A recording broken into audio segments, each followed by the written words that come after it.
Tonight, should someone be allowed to assist a terminally ill person end their life? A New Zealand MP says yes.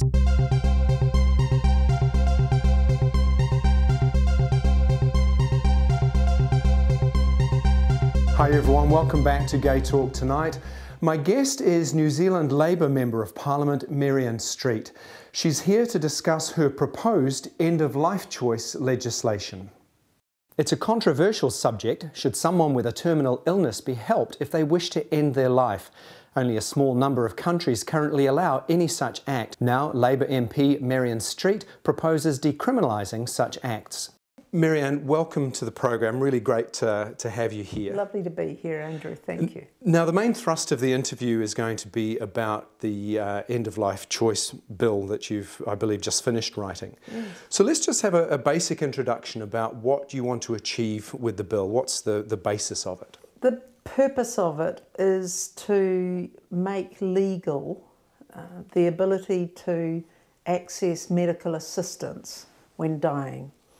So for somebody to choose their moment and method of death, obviously this is such a controversial issue that it's got to be hedged around with a number of things. So I've made it specifically in the event of someone having a terminal illness or being in an irrecoverable condition. It may be some form of tetraplegia or something of that kind where somebody feels that their quality of life has become unbearable for them and they wish to choose their own moment of death. So it's medically assisted death and legal provisions around that. My legislation goes a little bit further than, say, the Dutch legislation or the Belgian legislation, which is very physician directed, very medical practitioner directed, and it allows for a loved one, family member or other loved one, to assist should the person ask them to do so. Again, the person being asked must not be coerced and may obviously feel that they can decline, because sometimes for the loved one it's unthinkable. But this would allow a loved one, a chosen loved one, to assist the person either by helping them to administer life-ending medication or, well, really, just by doing that. I did want to know personally why this bill is important to you, why you've introduced it. I was approached at the end of last year, before the election, by a group in Nelson who have been considering this for some time. I went because I was interested and because I wanted to know where people were up to in their thinking. They said towards the end of the meeting, we need an MP who's going to take this forward. And I sat there and I thought, I cannot think of one good reason not to take this forward. I have my own stories. My mother died of bowel cancer at home. My sister died of motor neuron disease.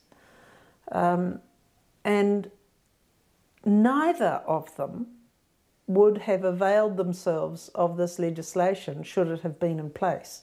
Really? No, I don't think so. My mother was a fighter to the very end. I know my sister thought about it for a while, but decided not to, because of her son, really. She decided not to. She thought that would be too hard for him.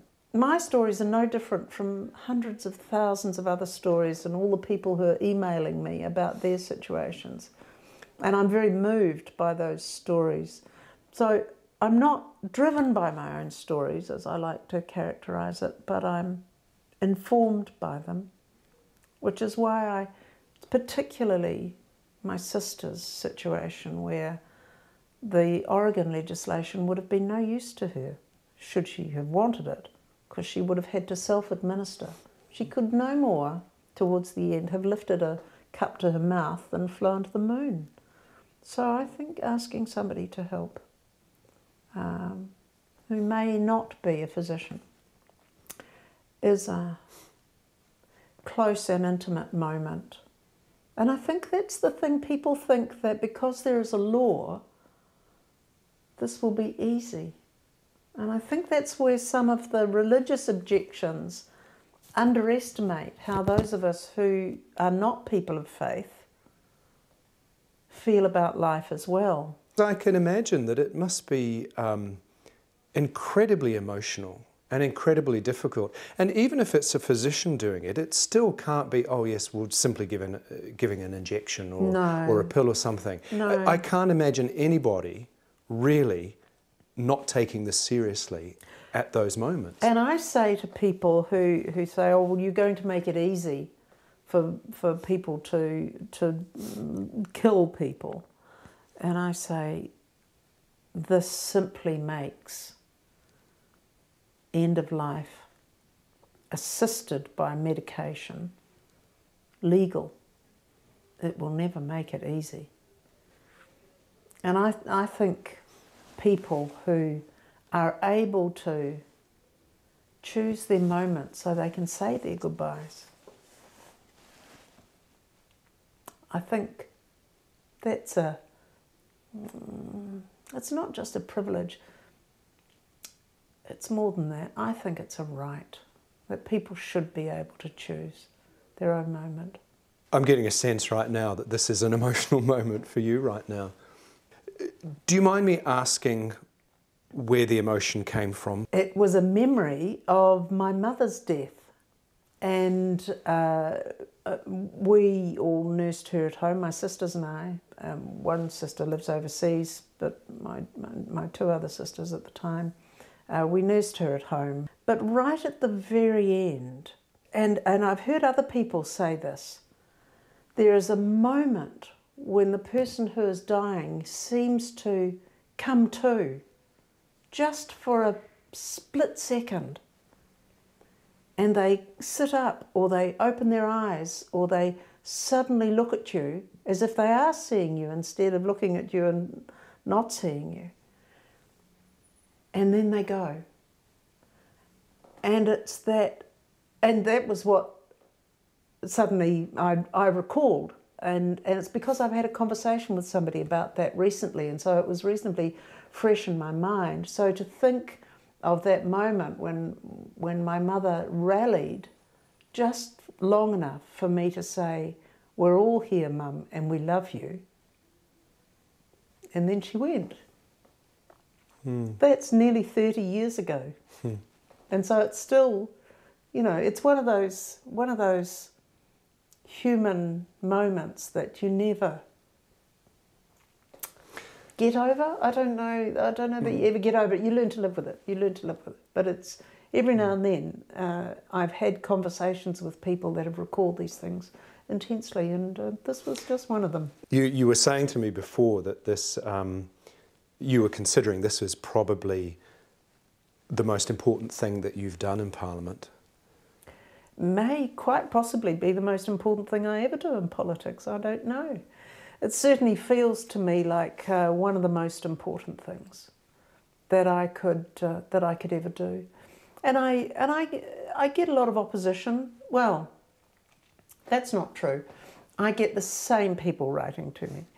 So I get some opposition from predictable quarters, and that's fine. That is absolutely fine. I respect their view. I respect their abhorrence that somebody might, first of all, choose to take their own life in these conditions. Secondly, that somebody might talk about it. And thirdly, that somebody might legislate for it. It really is beyond the pale for them, and I understand the limits of their tolerance of this. I just ask them to fall back on all of those things that underpin most major religious traditions, and they are an appreciation of humanity and compassion. My final question is really, given the subject matter is actually quite poignant, and I wondered, what's your belief about how one has a fulfilled, happy life? Doing something that is purposeful, but even more important than that, it's finding people who love you and whom you can love. It doesn't matter whether they're a partner or a parent or a child or a sibling or a friend. It's the best of people, sometimes also the worst, but the best of people comes out in loving relationships. None of us does them perfectly. And we all stumble along through our loving relationships, but we know that they're important to us because they survive. Despite the mistakes, you know, they survive. So for me, having people in your life who love you and whom you can love, and doing things that are purposeful. Maryan, thank you. Really appreciated your time, and we'll wait with interest to see how the bill progresses. Thanks very much, Andrew. It's been great. If you have a comment or thoughts on this week's show, do let me know. Thanks for watching. See you again soon.